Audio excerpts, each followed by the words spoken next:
जय परमेश्वर। संसार के लोगों और संसार के भाइयों, जरा गौर करो।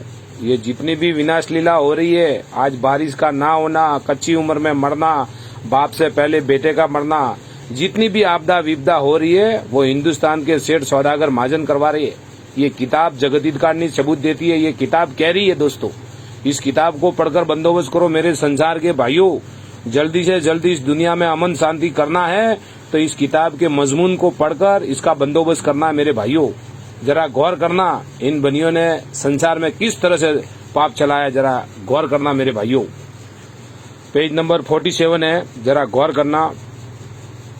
इसका सबब यह है कि यह बनिए लोग जमीन माता के नाम का पाप कराते हैं। इससे जमीन के शरीर में 12 मास तकलीफ रहती है कि जिस तरह से रावण ने शनिश्चर को राक्षसी विद्या के पाप से दुखी किया था, उसी तरह से इन बनियों ने भी मुझ गरीब को अपने राक्षसी पाप से दुखी किया है और इस पाप से ही तमाम जहान के लोगों की बुद्धि भ्रष्ट कर दी है। सो मैं तमाम जहान के बच्चे बचने के लिए इन सौदागरान के जाल से वाकिफ करता हूँ, क्योंकि जिस तरह से रावण और हन्ना कुंच ने 3 लोग की बुद्धि भ्रष्ट कर दी थी, उसी तरह से सौदागर माजनान ने 3 लोग की बुद्धि भ्रष्ट कर दी है कि जो भाई भाई में संप नहीं है।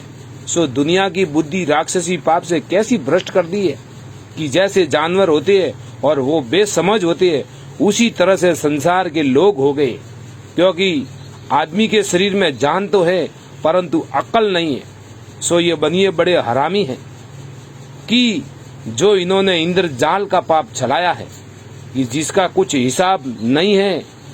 कि अव्वल तो खुद ही तुम अपनी अकल से देखो कि पहले इन सौदागर महाजनान ने जमीन माता के नाम का पाप करा के जमीन को बीमार कर दिया है और जमीन की शरीर की चर्बी गला दी है। सो इस बात की खबर अब तक किसी को भी नहीं है कि वो खाने कहाँ गई। सो यह अकल से भी सोचना चाहिए, क्योंकि खाने कौन सा आदमी था जो उड़कर चला गया, या पंखेरु जानवर था कि जो उड़कर चला गया, जिसका पता नहीं लगता है।